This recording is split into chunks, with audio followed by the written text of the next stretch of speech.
Hello friends, तो फिर एक बार स्वागत है आपके अपने YouTube channel target exam study platform पर। दोस्तों, हिंदी में किस किस तरह के क्वेश्चन आपके एग्जाम में पूछे जा सकते हैं वो इस वीडियो में मैंने लेने की कोशिश की है। अगर आप किसी भी एग्जाम की तैयारी कर रहे हैं तो ये वीडियो आपके लिए काफ़ी हेल्पफुल साबित होगा। तो आप लोग वीडियो को शुरू से लेकर एंड तक देखें और वीडियो को लाइक जरूर करें। जो भाई बहन पहली बार जुड़ रहे हो तो वो चैनल को सब्सक्राइब कर लें। तो चलिए देखते हैं इस वीडियो का पहला प्रश्न। यहाँ पर देखिए, इस वीडियो में आपको वर्ण, कारक, संधि, लिंग, शब्द, वाक्य, संज्ञा, वर्णमाला, विशेषण इत्यादि सभी से ही बने हुए क्वेश्चन आपको मिलेंगे। तो देखते हैं इस वीडियो का पहला क्वेश्चन।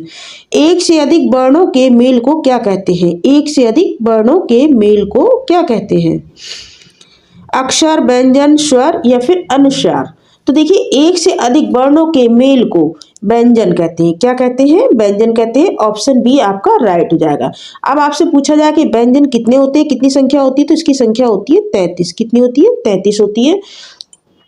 क्योंकि व्यंजन होते हैं वो क्या होते हैं? व्यंजन जो होते हैं वो बिना स्वर के बन नहीं सकते, बिना स्वर की सहायता के बिना बोले नहीं जा सकते हैं, और इनकी संख्या कितनी होती है? 33 होती है। नेक्स्ट क्वेश्चन है, जिस समास में पूर्व पद गौड़ तथा उत्तर पद प्रधान हो उसे कौन सा समास कहते हैं? जिस समास में पूर्व पद गौड़ तथा उत्तर पद जो होता है वो प्रधान हो उसे कौन सा समास कहते हैं? द्विगु समास, द्वंद्व समास, बहुब्रीहि समास या फिर तत्पुरुष समास? तो देखिए, जिस समास में पूर्व पद गौड़ तथा उत्तर पद प्रधान होता उसे तत्पुरुष समास कहते हैं। कौन सा कहते हैं? तत्पुरुष समास कहते हैं। अब देखिए, समास यदि पूछा जाए कि कितने होते हैं, तो समास 6 प्रकार के होते हैं। कितने होते हैं? 6 प्रकार के होते हैं। देखिए, द्विगु समास जो होता है वो संख्यावाची होता है। कैसा होता है? संख्यावाची होता है। द्वंद्व समास की अगर बात की जाए तो इसमें दोनों पद प्रधान होते हैं, और बहुब्रीहि समास की बात की जाए तो इसमें कोई भी पद प्रधान नहीं होता है। अब रह गया आपका तत्पुरुष समास, जो कि आपने अभी पढ़ा कि इसमें पूर्व पद गौड़ तथा उत्तर पद प्रधान होता है। नेक्स्ट क्वेश्चन देखते हैं, निम्नलिखित में से अंतस्थ व्यंजन कौन सा है? निम्नलिखित में से अंतस्थ व्यंजन कौन सा है? देखिए, व्यंजन जो अंतस्थ व्यंजन के बारे में बात की जाए, ये कितने होते हैं? 4 होते हैं। कौन कौन से? य, र, ल और बा। ये आपके 4 होते हैं अंतस्थ व्यंजन। अब देखिए, इसमें से यहाँ पर ऑप्शन में बा दे रखा, तो ये बा आपका राइट आंसर हो जाएगा। ये अंतस्थ व्यंजन है। वाह वाह। अब देखिए नेक्स्ट क्वेश्चन, निम्नलिखित में से कौन सा ऊष्म व्यंजन है? ऊष्म व्यंजन है। देखिए, ऊष्म व्यंजन जो होते हैं कितने होते हैं? 4 होते हैं।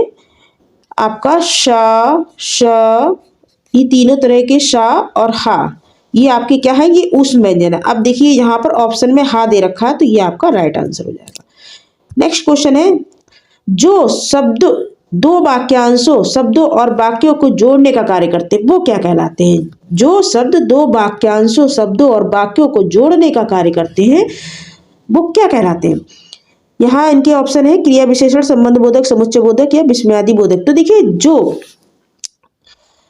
जो वाक्यांश शब्दों और वाक्यों को जोड़ने का कार्य करते हैं वो समुच्चय बोधक कहलाते हैं। क्या कहलाते हैं? समुच्चय बोधक कहलाते हैं। जब वाक्यांश को, पदों को या वाक्यों को जोड़ दो, जब एक या एक से अधिक चीजें जुड़ती हों तो वे क्या कहलाते हैं? वो समुच्चय बोधक कहलाते हैं। तो यहाँ पर आपका ऑप्शन सी राइट हो जाएगा। नेक्स्ट क्वेश्चन है, समास कहते हैं। समास किसको कहते हैं? अक्षर के मेल को, शब्दों के मेल को, स्वर के साथ स्वर के मेल को या फिर स्वर के साथ व्यंजन के मेल को। तो देखिए, जो समास होते हैं वो शब्दों के मेल को कहते हैं। किसको कहते हैं? शब्दों के मेल को कहते हैं। ऑप्शन बी आपका राइट हो जाएगा। शब्दों के मेल से देखिए समास बनता है, और यदि अक्षर के मेल की बात की जाए तो अक्षर के मेल से क्या बनती है? संधि बनती है। क्या बनती है? संधि बनती है अक्षर के मेल से, और शब्दों के मेल से समास बनता है, समास। नेक्स्ट क्वेश्चन देखते हैं, गणेश का पर्यायवाची शब्द है। गणेश का पर्यायवाची शब्द है। देखिए, सुधांशु और सुधाकर, ये आपके क्या हैं? ये आपके चंद्रमा, चंद्रमा के पर्यायवाची हैं। लेकिन जो एक दंत है आपका, ये गणेश का पर्यायवाची है। किसका है? गणेश का पर्यायवाची। तो ऑप्शन सी आपका राइट हो जाएगा। नेक्स्ट क्वेश्चन है, इहलोक का विपरीतार्थक शब्द। ये देखिए, काफी इंपॉर्टेंट है। इस तरह का कई बार पूछा जाता है, इहलोक का विपरीतार्थक शब्द क्या होगा? तो देखिए, इहलोक का विपरीतार्थक शब्द होगा परलोक। क्या होगा? परलोक। नेक्स्ट क्वेश्चन है, कमल के समान नयन। कमल के समान नयन में समास कौन सा होगा? कमल के समान नयन, तत्पुरुष, द्वंद्व, कर्मधारय या फिर अव्ययी भाव। तो देखिए, कमल के समान नयन, यहाँ पे क्या है, नयन को किसके समान बताया जा रहा है, कमल के समान, यानी विशेषता, इसमें क्या है, विशेषता है। और जहाँ विशेषता होती है वो क्या होता है, वहां पर तुलना की जा रही होती, और जहाँ तुलना हो वही विशेषण है। तो देखिए यहाँ पर आपका कर्मधारय हो जाएगा, क्या हो जाएगा, यानी कमल के समान नयन। Option C is the right answer. Next question, क्रिया विशेषण एक भेद है, किसका भेद है, अव्यय का, विशेषण का, निपात का, या फिर संधि का, किसका है ये। तो देखिए जो क्रिया विशेषण है ये अव्यय का है भेद, किसका है, अव्यय का भेद। और अव्यय क्या होता है, अव्यय वो होता है जो लिंग वचन के अनुसार बदलता नहीं है, तो जो कभी ना बदले वो अव्यय है।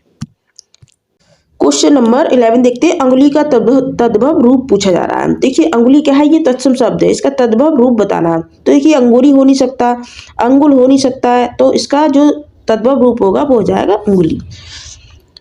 नेक्स्ट क्वेश्चन देखते हैं, हिंदी वर्णमाला में ऊष्म व्यंजन कौन कौन से हैं। देखिए मैंने अभी बताए थे कि ऊष्म व्यंजन कितने होते हैं, 4 होते हैं। कौन कौन से, श, श, हा। तो यहाँ पे देखिए option B is the right answer. Next है, बंदर का तत्सम रूप है, बंदर का तत्सम रूप क्या है। तो देखिए बंदर को बानर कहते हैं, क्या कहते हैं, बानर, ये इसका तत्सम रूप है। नेक्स्ट क्वेश्चन है, बाजाल का संधि विच्छेद होगा, बाजाल का संधि विच्छेद क्या होगा। तो देखिए बाजाल का जो संधि विच्छेद हो जाएगा वो हो जाएगा बाघ प्लस जाल। Option A is the right answer. Next question, निम्नलिखित में से किस शब्द में गुण संधि है, निम्नलिखित में से किस शब्द में गुण संधि है। यहाँ देखिए ट्रिक है कि जहां पर भी आप एक मात्रा देखें, यानी एक ही मात्रा देखें, वहां पर गुण संधि लगाएं। तो देखिए यहाँ पर जो देवेंद्र शब्द है ये आपका गुण संधि में आएगा। नेक्स्ट क्वेश्चन, कलेजे पर सांप लौटना, इस मुहावरे का अर्थ क्या होगा। तो देखिए कलेजे पर सांप लौटना, इस मुहावरे का अर्थ होता है ईर्ष्या से जल उठना। Option A is the right answer. Next question, यथारुचि में समास है, कौन सा समास है यथारुचि में। तो देखिए यथारुचि में जो समास होगा वो हो जाएगा आपका अव्ययी भाव, कौन सा हो जाएगा, अव्ययी भाव। Option B is the right answer. Next question, नीचे दिए गए विकल्पों में से तत्सम शब्द का आपको चयन करना है। तो देखिए यहाँ पर जो आपका तत्सम शब्द होगा वो हो जाएगा गौधूम, क्या हो जाएगा, गौधूम। नेक्स्ट क्वेश्चन है, योग रूढ़ कौन सा शब्द है। योग रूढ़, देखिए इसकी पहचान क्या होती है कि जो बहुब्रीही हो। तो देखिए यहाँ पर बहुब्रीही क्या होगा, लंबोदर हो जाएगा, जो तीसरे पद की ओर इशारा कर रहा है, लंबोदर यानी गणेश जी। तो देखिए यहाँ पर option C is the right answer. समूहवाचक संख्या क्या है, समूहवाचक संज्ञा है, इसमें क्या है, गुलाब, पौधे, चावल, या फिर अंगूर। तो देखिए अंगूर, अंगूर जो होगा ये समूहवाचक में आएगा। नेक्स्ट क्वेश्चन, गौशाला में कौन सा समास है। गौशाला यानी गौ के लिए शाला। तो देखिए जहां पर काकी के यूज होता है वो तत्पुरुष समास में आता है, तो ऑप्शन ए आपका राइट हो जाएगा। नाक का बाल होना मुहावरे का क्या अर्थ है, नाक का बाल होना। तो देखिए नाक का बाल होना मुहावरे का अर्थ होता है अधिक प्रिय होना। Option C is the right answer. Next question, कृदंत प्रत्यय किन शब्दों के साथ जुड़ते हैं। तो देखिए इसे आप ट्रिक से याद कर सकते हैं, कृदंत किससे होता है, का से होता है, और ये क्रिया के साथ जुड़ते हैं, किसके साथ जुड़ते हैं, क्रिया के साथ जुड़ते हैं। कृदंत क्या होता है, जो शब्द के पीछे जुड़ता है। प्रत्यय आपसे पूछा है कितने प्रकार के होते हैं, तो 2 प्रकार के होते हैं, कौन कौन से, कृदंत प्रत्यय और तद्धित प्रत्यय। नेक्स्ट क्वेश्चन, मजिस्ट्रेट शब्द है, मजिस्ट्रेट शब्द है, ये आपसे पूछा जा रहा है कि ये कैसा शब्द है, कैसा शब्द है ये, तद्भव, तत्सम, देशज, या फिर विदेशज, किस तरह का ये शब्द है मजिस्ट्रेट। तो देखिए ये विदेशज शब्द है, कौन सा है, विदेशज शब्द है। Option D is the right answer. Question number 25 देख लेते हैं कि निम्न में से रूढ़ शब्द कौन सा है। निम्न में से रूढ़ शब्द कौन सा है। तो देखिए रूढ़ शब्द किसे बोलते हैं, जिसके टुकड़े ना हो वही रूढ़ शब्द होता है। तो देखिए यहाँ पर जलज, मलयज, पंकज, ये क्या है, ये कमल के पर्यायवाची है, लेकिन वैभव जो है ये रूढ़ शब्द है, इसके टुकड़े नहीं कर सकते हम, इसके टुकड़े नहीं कर सकते। अब देखिए जलज है, मलयज है, पंकज है, ये क्या तीसरे पद की ओर इशारा कर रहे हैं, ये बहुब्रीहि समास हो जाएगा।